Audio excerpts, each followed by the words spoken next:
All right, I've got half past the hour. We will dive into our next talk. Next up, we've got Dr. Katie Ingram Dixie from the University of California, Los Angeles. So I will turn it over to you, Katie. Thanks. Great, thank you so much. Hi, everyone. Happy Halloween for those of you who are celebrating. I don't have a festive thing today, but anyway, I'm here to talk to you a little bit about a project I developed as part of the cohort 4 BioTAP cohort 4, our COVID cohort. And it's really thinking about what are the motivations that graduate students and postdocs have in order to participate in our different types of professional development that's offered related to teaching and learning. So a little bit of the background here is thinking about the different types of professional development that's offered at different institutions. There's a lot of different kinds, some required, some voluntary, some are full courses, some are workshops, some internships, things like that. And so those all kind of range in levels of engagement or commitment that students need to do in order to participate in them. So a question that's kind of coming up, for faculty, there's been a lot of research in terms of current faculty. Why are they participating in the professional development that's being offered? Some of the things are like promotion and tenure packets, that kind of extrinsic motivation, or things that are more, they really just want to improve their course, or they're really not sure how to do something. But with future faculty, it's not quite as well studied. And so this is why I kind of wanted to think about this in the context of our graduate students and postdocs. I'm going to call them that instead of future faculty, because not all of them are going to go on to being faculty, but that is maybe another term that's often used interchangeably. But I also think it's important to think about the awareness of these reasons can help us influence the design. Really, how are we tailoring the professional development opportunities that are there? But also think about how can we recruit people? How can we advertise the professional development that's being offered? So I have a little activity for us, really to get an idea of what kind of grad and postdoc professional development is offered on your campus. So if you use the annotate button, and I believe if you go to the top of your screen, it says you're viewing Katie Dixie's screen. There's a view options and annotate, I believe is still how it works. And if you want to put like a little X next to all that apply or a little star, just to kind of get an idea of what it's like on your campus, because it's different everywhere. Something that I've certainly learned working through BioTAP and getting to know folks. There's your elective workshops, elective courses, both intro and advanced, required workshops, required intro courses, required advanced courses, elective internships. Maybe there's something that's not on this list. This is not comprehensive by any means. And if there are, feel free to pop those in the chat.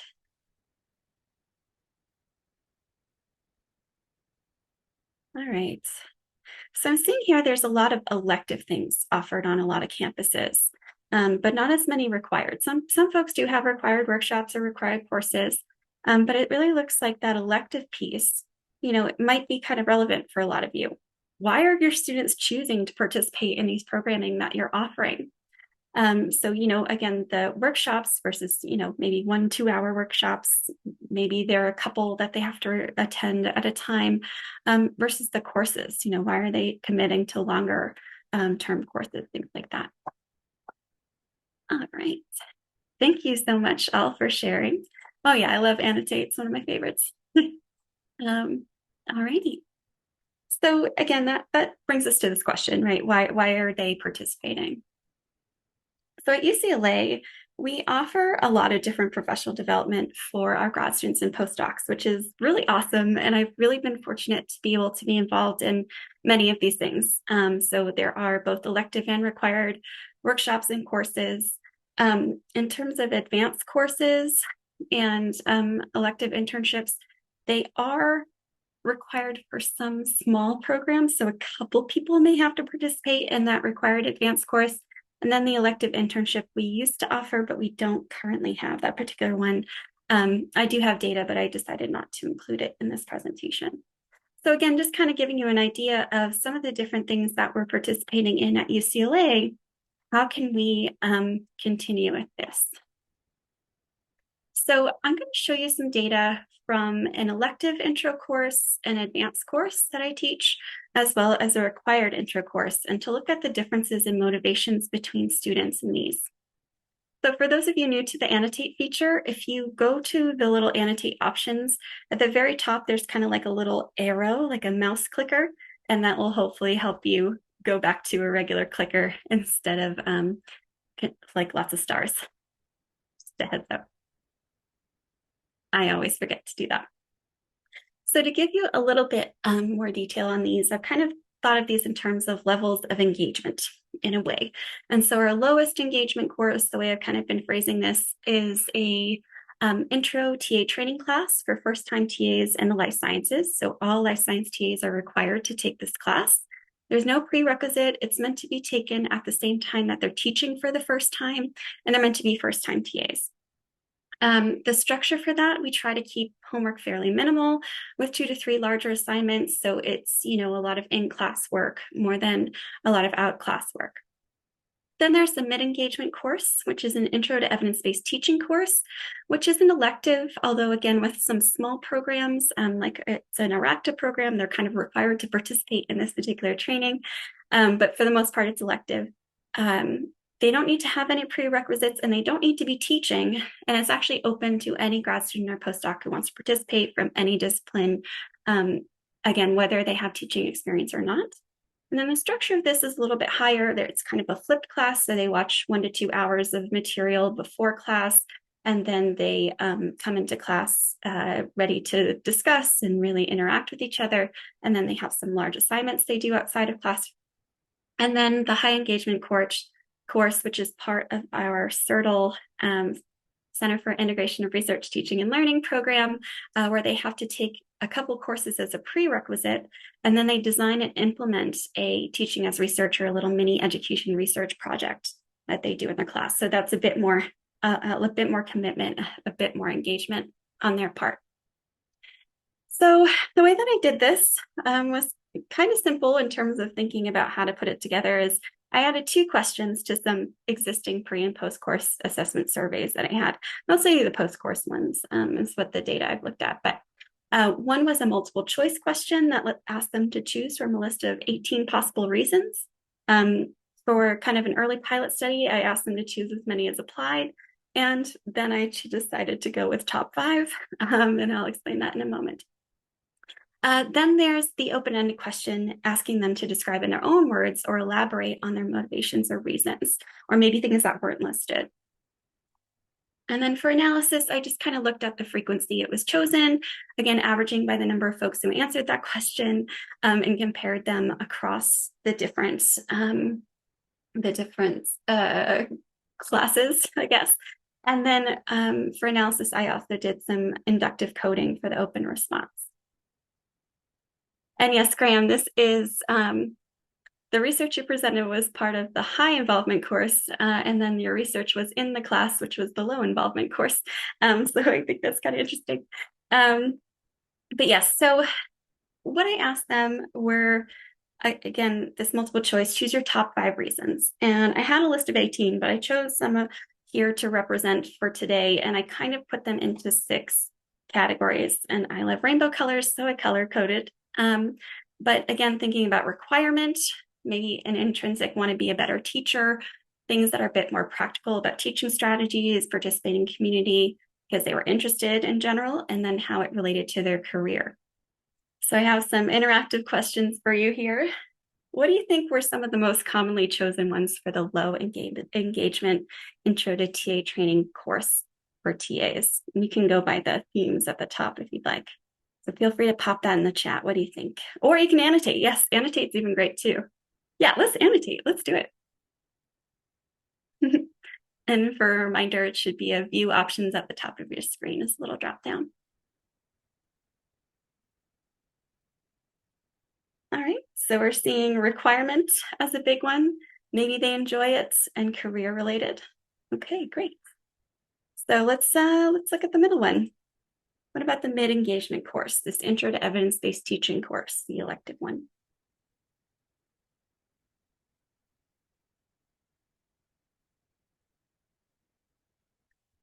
Okay, so I'm seeing here something in the middle more, thinking about community, the practical aspects, interest, and thinking towards their career. All right, and how about most commonly for the high engagement course, implementing and teaching as research projects?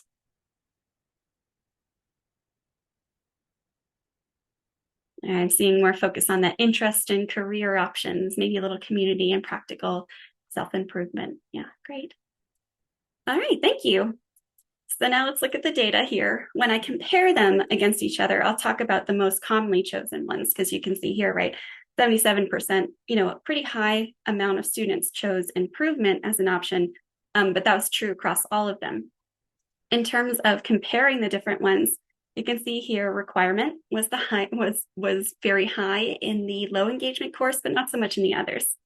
But what was interesting is the two more intro courses were really focused on practical applications here a little bit more than those in the higher engagement course, whereas the elective ones were focused on community and career related reasons a lot more than perhaps the others. So again, not all of them are represented here, but it does kind of show an interesting pattern of what kind of the main focus and motivations are for folks coming into these different types of professional development. So when I looked then, like I said, right, here there are other things that they chose at a high frequency. When I looked at the top 5 things that they have chosen, most frequent things, I kind of put them into these different categories and listed them out for the low, mid, and high engagement. So the low engagement were really focused on that practical requirement and then improvement type theme. Whereas the mid engagement had a good amount, that elective intro class had a good amount of focus on career, whereas the high engagement really had a lot of varied reasons. A lot of it was practical, some was career, a lot of community improvement and interest. So some of these kind of came up together. So one of the things that I noticed is that the increasing levels of engagement tended to have more variety in their reasons for participating. So as I said before, I did do a little pilot where I asked them to choose all that apply, and it got kind of messy, so I didn't show the data today. But one thing that did come out of that is the folks in the high engagement course selected almost twice as many reasons than those in the low engagement course. And so I think that was a really interesting thing that came out of that as well, is there might be many reasons that they're participating, whereas those in the required course, maybe not so much. So I also have some qualitative results. Like I said, I kind of put them into these 6 themes, is kind of what came out of inductive coding. And so, this is a word cloud, but really of the different themes and how frequently it came up as a way to show. So requirement was a big one, community, not so much. And so here are some, quotes that came with that. I did as a requirement, interested in being a better teacher, but I don't know if I would have chosen this, but I do need to learn the skills. For that mid-engagement improvement, and because it was part of a program that they wanted to get a certificate program part of. So these are part of sub-themes that also came out of these larger themes, apologize. So wanting to be a better teacher and be more confident for future courses and think about new ways of teaching, but also a little bit about requirements. And then lastly, improvement was a big part of what they talked about for the high engagement course, but they also talked a little bit more about community and career and some of the other things that came up. A career goal to be a professor, and it helped bridge passions and increase abilities. So in summary, the low engagement course, again, they were more practical and usually cited requirements as being a reason, whereas the mid and high engagement courses were more focused on future careers or community as part of their reasons. So some of the implications, again, this could help with how programming is advertised or targeted, maybe helping our intro folks in the required class see how this connects to other career options. They can maybe think of how that might connect and get value out of their TA-ships. And so that's something to consider. There's lots of other things too that could come out of this, but it was just kind of an interesting little study.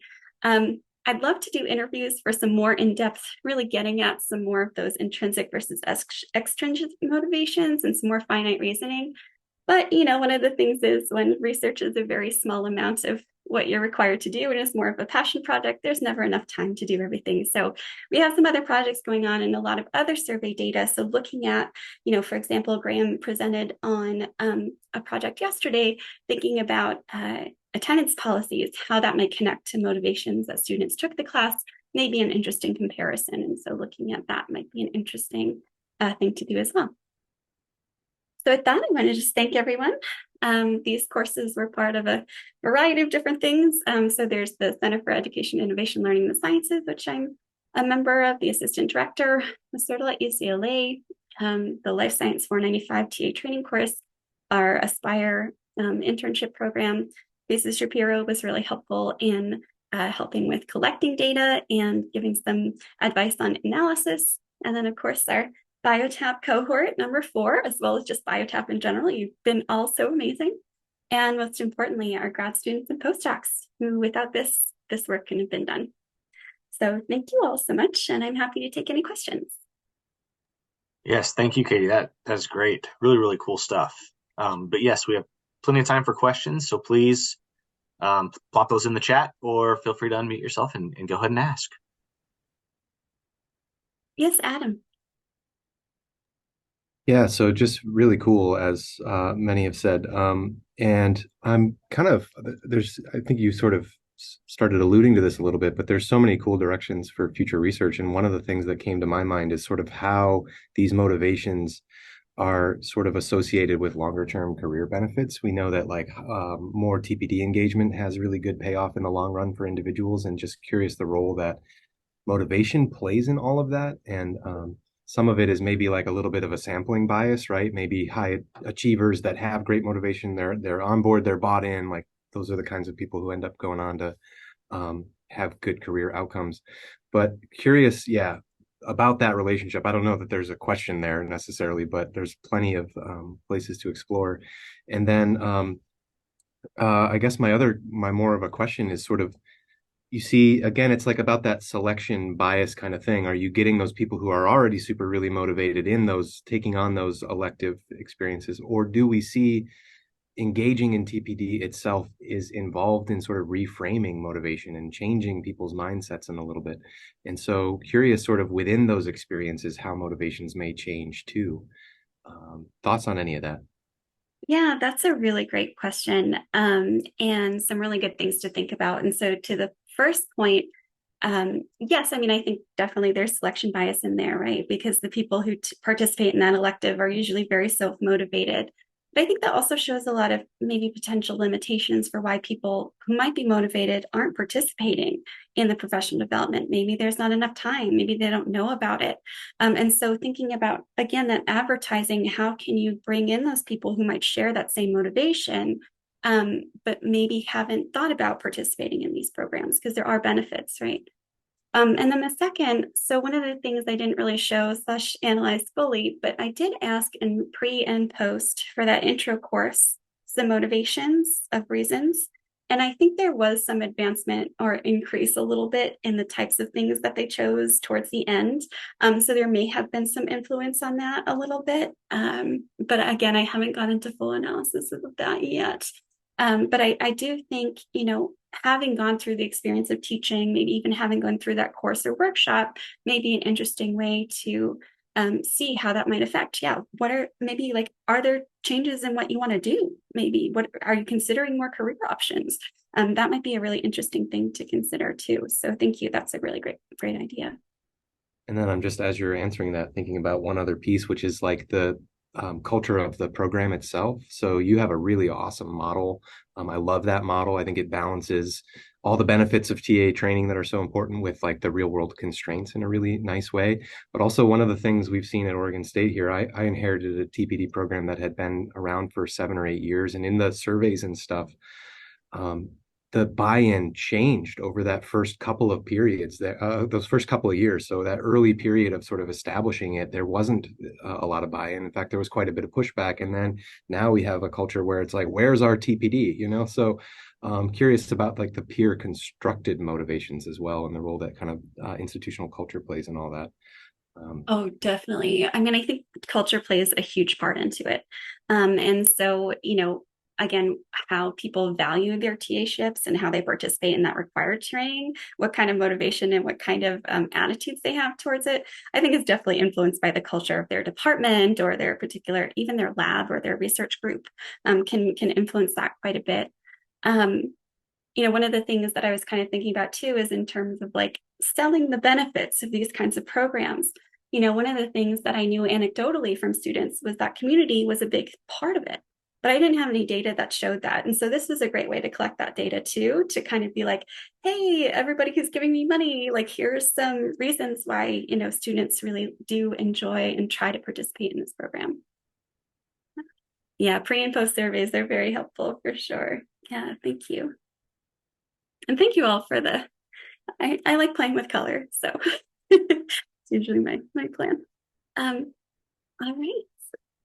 Well, with that, Caleb, I don't know if we're running behind or ahead, but thank you everybody so much.